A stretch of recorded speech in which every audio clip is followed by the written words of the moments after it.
You're listening to The Luxury Item, the podcast on the business of luxury and the people and companies that are shaping the future of the luxury industry. Here's your host, Scott Kerr. Many people's grandparents and great-grandparents who immigrated to the United States and settled in the Lower East Side of Manhattan during the early 1900s would not recognize it today, with its trendy bars and art galleries. That is, unless they walk down Orchard Street, where a number of historic businesses are still going strong. They're a reminder of an era when shoppers flocked to the Lower East Side for heavily discounted brand names rather than indie designers and edgy boutiques. 100-plus-year-old business with a long history on Orchard Street is Moscot Eyewear. It all started with Hyman Moscot selling ready-to-wear glasses from a modest pushcart in 1915. He opened his first brick-and-mortar shop in 1925 and moved the store to Orchard Street in 1936. Fast forward 107 years to today, and when it comes to eyewear, brands don't get more iconic than Moscot Eyewear. Some noted celebrities in Moscot's little black book full of famous fans include Andy Warhol, Johnny Depp, Jeff Goldblum, Chris Hemsworth, and Ryan Gosling, just to name a few. My guests on the luxury item are father and son duo Harvey and Zack Moscot, the fourth and fifth generation of Moscot who currently run the luxury eyewear brand. Dr. Harvey Moscot is the CEO and also a doctor of optometry. He has guided the evolution of the Moscot brand from a neighborhood optical shop to a global fashion eyewear brand. And while Zack Moscot is the chief design officer dedicated to ensuring the longevity of the brand. Welcome to the luxury item, Harvey and Zack. Thanks, Scott. Thanks for having us. Thanks for joining me. There's a great photo that I've seen online of Hyman Moscot standing proudly in front of his first store on Orchard Street. There's lots of branding on this heavily decorated windows, drawings of these giant eyes and glasses, a billboard-sized sign over the entrance with two giant eyes bookending the Moscot's name.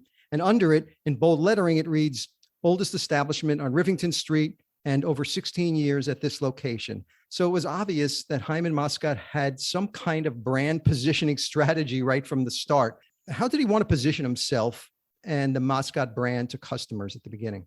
Yeah, I think he was very proud of this achievement to open up a brick and mortar shop in New York City. As an immigrant coming to the US, escaping oppression from Eastern Europe, he was an optician. That was his skill set there. And it was when he arrived into America, and he just practiced what he did best. And having this shop there and stating the oldest establishment and over 16 years, just to emphasize his expertise in the eyewear business. That was always something we wanted to promote, and we still continue to promote, that we are experts in what we do. We understand the business very well, and we try to provide our customers with the proper lenses and frames that suit their visual lifestyle. And I think it's still he spoke to it then, and we continue to do that today. So did good-looking frames even matter back then, or was it really all about helping people see better? Yeah, back then it was more medical. You didn't have the merger of the medical and the fashion components that we saw happen in the 80s and 90s, which has been great for the industry. But back then, you basically, you had optometrists started, but when Hyman started on a pushcart on Orchard Street, right at the turn of the 20th century, people just picked glasses off his pushcart, and if they saw clearly, they kept them. There was really no formalized testing. And Moscot is really a prime example of an American success story, and it's an institution on the Lower East Side of Manhattan. And there are still a number of historic businesses still in operation down there on Orchard Street. What do you attribute to the success and longevity of these early 20th century Lower East Side businesses?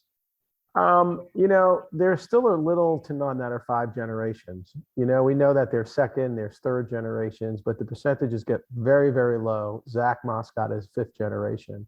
I think our story resonates well because it's authentic. I mean, we live in a virtual world today, and the authenticity, I always think, is what really comes through. It is a real story. It's not contrived for marketing. It's what we've done, and it's our passion that endures to this day. And at what point did Moscot see a strategic opportunity to move from simply an optician that fits lenses into glasses frames to a luxury eyewear brand? We never really, it was all very organic, Scott. And we had unique designs. We have customers that appreciated our story and our heritage and these unique designs. And they would visit our shops from other parts of the world and start asking for these frames. And it was just completely, like I said, organic. We always sold these frames in our shop, and we really had no intention to become a wholesale distributor of Moscot eyewear, when we sold them in our shop. It was just the demand occurred, and we rose to that occasion. Zack joined the business a little more than a decade ago, and with his skill set and design and my understanding of optics and retail, we both agreed, felt passionate about taking our family business to the next level and telling our story to the rest of the world and sharing our designs and our retail experience with people from all over. And in 2012, after 77 years of doing business in the same spot at Orchard Street and Delancey Streets, you moved to the opposite corner. You said the new location was, quote unquote, very much a stake in the ground for the next generation of Moscot and the Moscot family. So it's clear that the family and the brand are emotionally tied to the neighborhood. Did you look at this move to a new space after 77 years as an opportunity to take the brand to the next level, as you were saying? We call it like the virtual pushcart, Scott, in today's world. We had to move to the other corner. I think, we've always had to pivot and maneuver through tough times, and we've been resilient throughout the last century. When you don't really control the property, you're at the mercy of a landlord. And when things arise and the building is sold, you have no choice but to react. So we did. We were able to secure the corner across the street, giving us great visibility. And the Lower East Side, was and will always be our home, where we'll always maintain a presence. It's where we started, and it's where we'll die. I always say it's important to who and what we are. And late last year, you again moved the business on Delancey and Orchard to a location really just a stone's throw away on Orchard, the second change within a decade. So what prompted that move?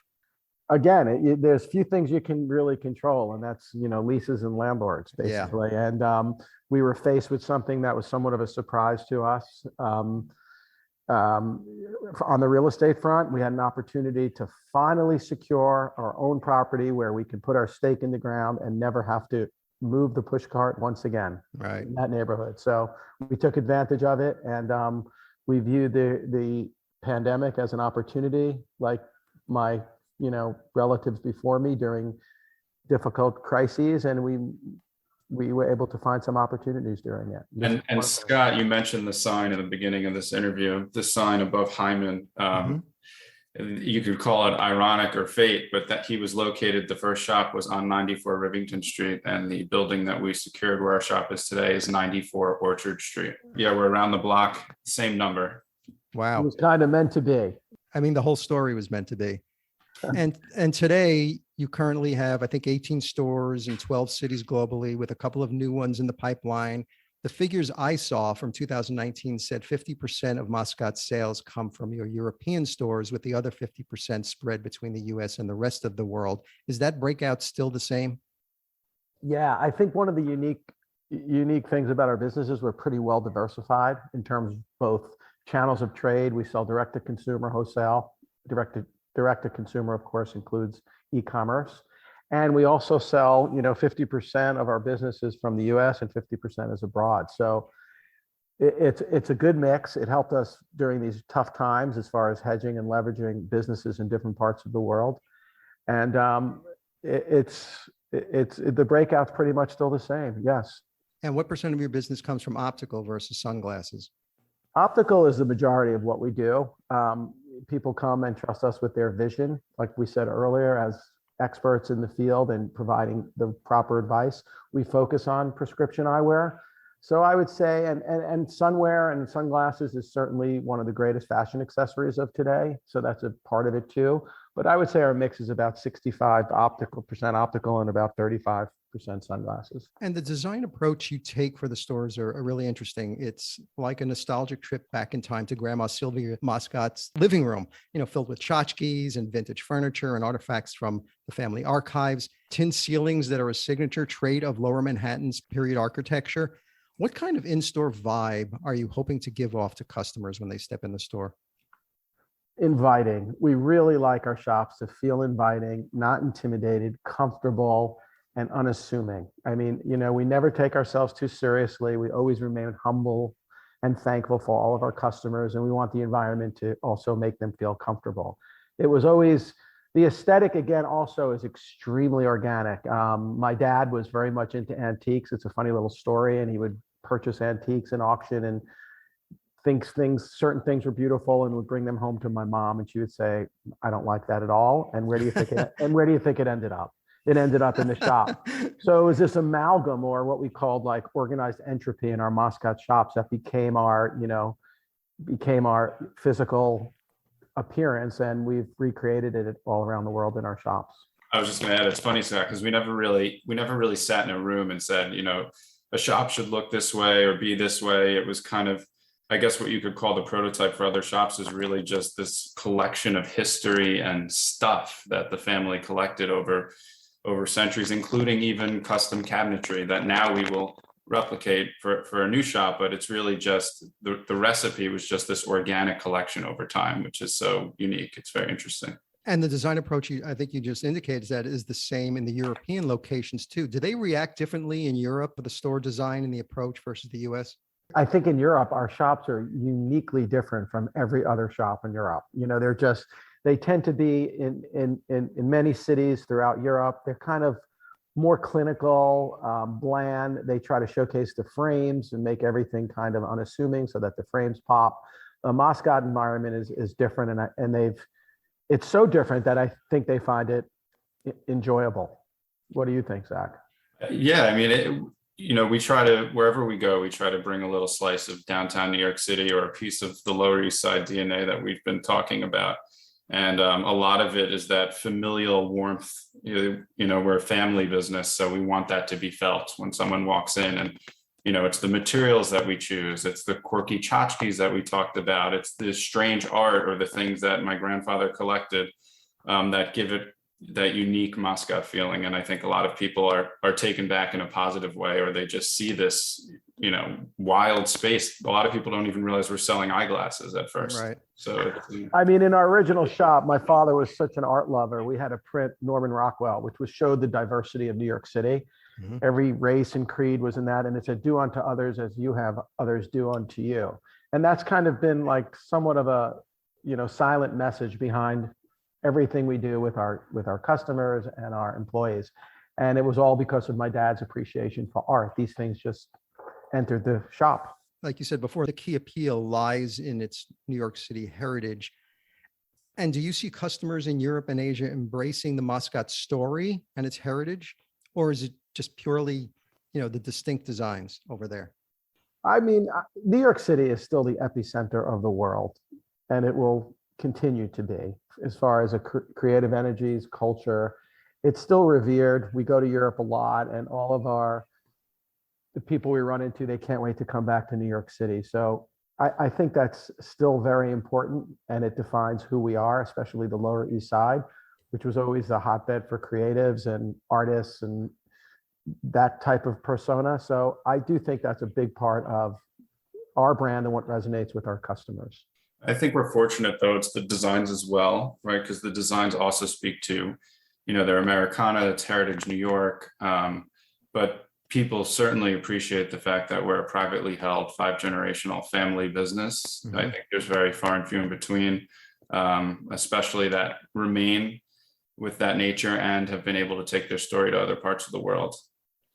The pandemic took its toll on many businesses that long earned their keep through brick and mortar operations. The businesses with the strongest pandemic recoveries had one key factor in common. They embraced technology or leveled up their digital experiences. And like most eyewear establishments, Moscot's business is predominantly in store.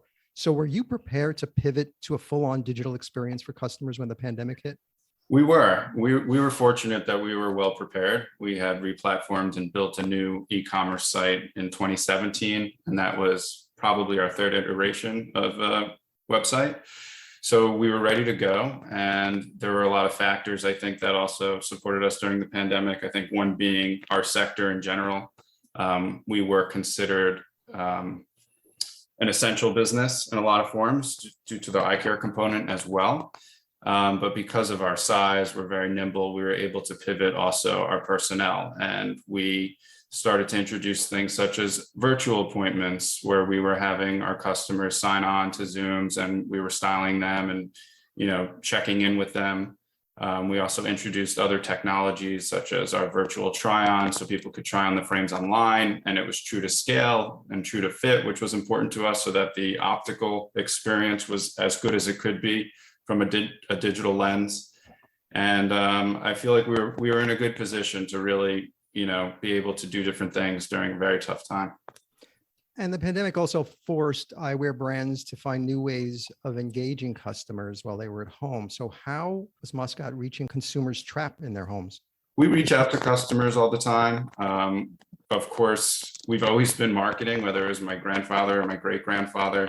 Maybe it was post at that time, but we do it now, obviously, through other channels, through social media, through email, through phone, through live chat. So we're constantly communicating with our fans and trying to engage with them in different forms. And how much of your business now is e-commerce? Our goal is to get it to about 20%, and we're fairly close.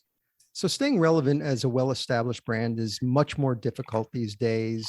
There has been a major decline in brand loyalty as younger audiences crave newness and flocking to these up-and-coming brands as opposed to established brands and retailers. And in the early 2010s, there was an explosion of new direct-to-consumer companies that transformed the way people shop and stealing share away from the incumbents. Upstart brands like Harry's and Bonobos, and of course, eyewear brand Warby Parker, which circumvented traditional channels, designing glasses in-house and engaging with customers directly. How did Moscot respond to Warby Parker's sledgehammer to the eyewear market? I like the word sledgehammer, Scott. They were a business that started online that eventually went to brick and mortar. We started as brick and mortar, remained brick and mortar, and went to online. It was first of all, hats off. They did a wonderful job in innovating the business and coming to market the way they did. And we viewed it, in the industry, there was a lot of fear. There was a lot of talk among my optometric colleagues, among opticians. When I went to meetings, everybody was so concerned. And, it's a big world out there. It's a big eyewear market. And in our view, they brought great visibility to the entire eyewear industry, made people more cognizant that eyewear is a fantastic fashion accessory. You need to have more than one pair. So we kind of viewed it as like rising tide floats all boats, right? It really elevated the industry in many people's perception.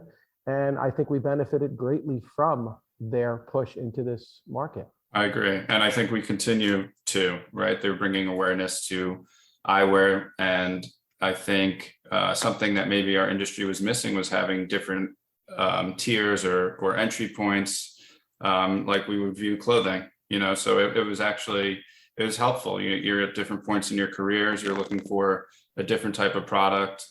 So it like fashion, I think having different price points, different products, different designs, it's only been helpful. And I think also it speaks to the fact that we focused on our expertise. We handle people's vision problems a little differently and understand optics. It's not a very simple industry to enter the optical business. It's not like selling shirts off a shelf. It's a complex industry with a deep knowledge of optics that's necessary.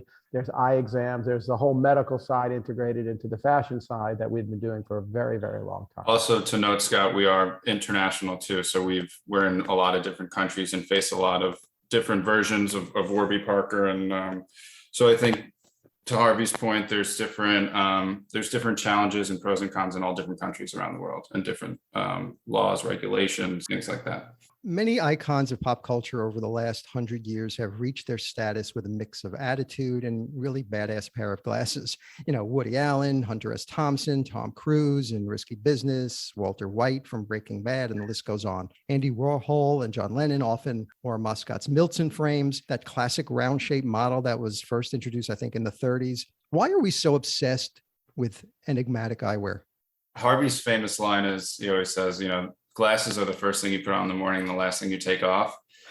And, from an accessory point of view, they will often define who you are and how people perceive you. And that's one of the things I love most about designing eyewear, is knowing that when I design a pair of frames, it could literally change the way others see someone or how they feel about themselves. It's a very emotional product. It's emotional design. And so I think a lot of times people are using this accessory because it's on your face as the most prominent thing to really define and say who you are and how bold you are, or how you want to come off as in terms of your fashion and style. It's amazing it took so long, Scott, for eyewear to become a fashion accessory, right?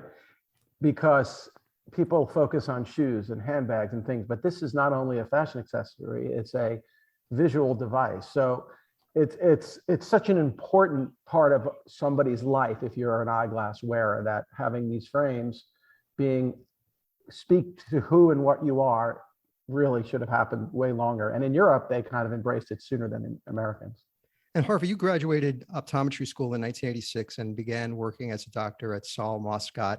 And you took over as president of the company in 2010.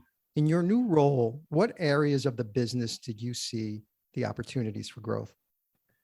Being in the exam room with my family, my dad at the front counter, my brother, may he rest in peace, at the counter too, it was really a family business, and interacting with customers and hearing what they thought about our business, and patients coming from Europe or other states coming to us because they trusted us with their eye care kind of gave me that like aha moment. And I realized that nobody can tell our story as good as we can. So there was a great opportunity to expand our retail presence and tell our story and do the work that we're doing in our one shop on Orchard Street in many other places. And Zack, you officially joined the business in 2013 as Chief Design Officer. You were trained as an industrial designer. As a fifth generation Moscot and the youngest, how were you thinking about the design direction of the brand when you joined? I think there's pressure, of course, to stay true to all of my predecessors, the prior generations, having grown up in the business, interning as a child, visiting as a kid, spending dinners and time, with my grandfather, my father. You live in a family business. It's really all you talk about. And it's kind of just work and life becomes intertwined. So there's certainly an appreciation for the history, what my father did for many years before even I was in the business, what his father did. So I'm constantly, referencing our past from a design perspective, but also a cultural perspective, in order to really understand, and have informed design decisions when I'm designing new collections. So I think the past is very much a part of the present and the future for us. And respecting the legacy from a design perspective is really important in terms of craft quality. Sometimes simplicity in design is really important. And it's important to note, Zack entered the business, Scott, without an optical background. Up until that point, you had to be well-versed in optics, either as an optometrist or an optician. You had to really had the exposure. Zack had an industrial design product degree. So he really entered the business with a different perspective that was extremely refreshing and innovating. What is Moscot doing on the sustainability front? I think we talked a lot in the beginning about the authenticity of our story. And I think first and foremost, that's something that goes a long way, especially with our younger customers or Gen Z customers, because a lot of them are looking for a brand that they can really grab onto or latch onto and understand. And why are they doing what they're doing? Why are they making what they're making? And I think our authentic story, our real story, is something that they appreciate first and foremost.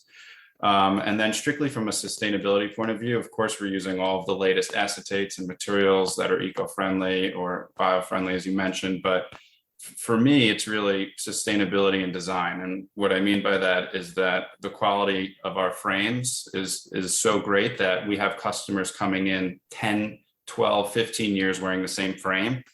And so when you think about what that means, that to me is the ultimate form of sustainability, because you're not discarding your frame, you're not using multiple pairs, you're not wasting material. So I think through design, through quality, we really achieve a form of sustainability. And you've done some really interesting collaborations and partnerships over the last several years, from Wings and Horns, Common Projects, Freeman's Sporting Club, Smart Automobile, and Todd Snyder. What do you look for in a collaboration partner? We look for something that's better than 1 + 1 = 2. We like when 1 + 1 = 3. And sometimes that's a story that's special. Sometimes it's a product that when we put our heads together as two brands. We come up with something that's unique. In the case of Wings and Horns, for example, it wasn't just slapping our logos on a frame or on their clothing, but it was figuring out how we could use a cleaning cloth material and a case and infuse it into the jacket and the t-shirt so that there was this utilitarian aspect to the collaboration way to combine the projects. So, it's something along those lines when we're looking to collaborate with other partners. And how are audiences finding you? I would imagine there's a lot of Google searches asking things like, what brand of glasses does Jeff Goldblum wear? That I would imagine Google must be a big part of it, given so many celebrities wearing Moscot. I think Google's a big part of everything for everyone nowadays. Yeah. But yes, we do have a robust SEO and SEM strategy that we are investing in on the digital front. But I think our physical presence also really allows new customers to find us, to see us, to feel us, to try on. And that's why my father and I are on a mission to open up more Moscot shops, because it's just a great way to expose new customers to the brand and give them that unique experience that we were talking about. And charity is also a big part of Moscot experience. Could you talk a little bit about the Moscot Mobilize Foundation? Throughout history, my grandfather was very philanthropic. Even during World War II, he helped give eye tests and gave out free glasses. So back in 2006, we formed Moscot Mobilize. It was an opportunity when I was examining eyes to take the skill set and the team out of the office and help underprivileged New Yorkers who have been so good to us, the city of New York, the people of New York, that we felt it was our time to give back. And we mobilized quarterly, every 2-3 months. We went to the Boys Club, we went to the Doe Fund, the folks that just were released from prison and were trying to get their lives back on track. And giving them vision was just the most gratifying thing. And at that time, people's access to care was a little difficult because you would get maybe one pair through a Medicaid program. And if a child broke their glasses, they have to wait 2 years. And they would often tell us you couldn't afford a second pair. So we felt this need. It was our time to give back to the city of New York. That's been so good to us. And it was a very gratifying mission. And then Obamacare kicked in and the need was less in demand for us to do it. But that's basically how it started. And it was, the staff loved it. It was great to provide care that you didn't get paid for, and you just got paid for in just appreciation and gratitude. But we're finding ways to evolve the program. Scott, for example, during the pandemic, we talked about pivoting staff. We even allocated staff just to focus on creating prescription eyeglasses for frontline healthcare workers. And we created this, it was almost like an upstart of a new business, but we essentially gifted 5,000 pairs to frontline healthcare workers around the country. And it was an incredible feat. And we were featured on the cover of Newsweek. And so I think just giving back to the community, our country, when in need, it's certainly a part of who we are as a multi-generational American business. So what do you think Hyman Moscot would say today about the newest chapter of the Moscot story? He would definitely say, remain humble. Don't forget where you came from. Continue to treat every customer with the utmost respect and integrity. Appreciate their business, and continue to be fair and love what you do. So my final question is the luxury item question, which I ask all my guests, and I'm going to ask this to you both separately, if you could answer it separately. So if you were stranded on a deserted island and you could only have one luxury item with you, what would that luxury item be? It can't be any form of air transportation or water transportation to get you off that island, or anything that requires mobile service so you can call somebody to get you off that island. What would that one single luxury item that you would like to have with you on that deserted island? For me, sight is is the most precious sense that humans have. Without the ability to see clearly and comfortably, you won't be able to get off that island. So my answer is pretty obvious and pretty clear, that having the properly fitted, comfortable pair of glasses providing you with the clearest vision would be the most desired item that one would need. Otherwise, you couldn't spell SOS in the sand. Exactly. He's not selling you at all, Scott, I promise. What about you, Zach? I guess it depends. If I'm trying to survive, it might be a timepiece so that I can keep track of my days and my time. If I'm trying to pass time, however, it might be a guitar. So I guess it depends on the context of the situation and what my needs are. But in terms of if it's survival or passing of time, it would be one of those two objects. Harvey and Zack Moscot of Moscot Eyewear, thank you so much for joining me on The Luxury Item. Thank you, Scott. Thanks so much.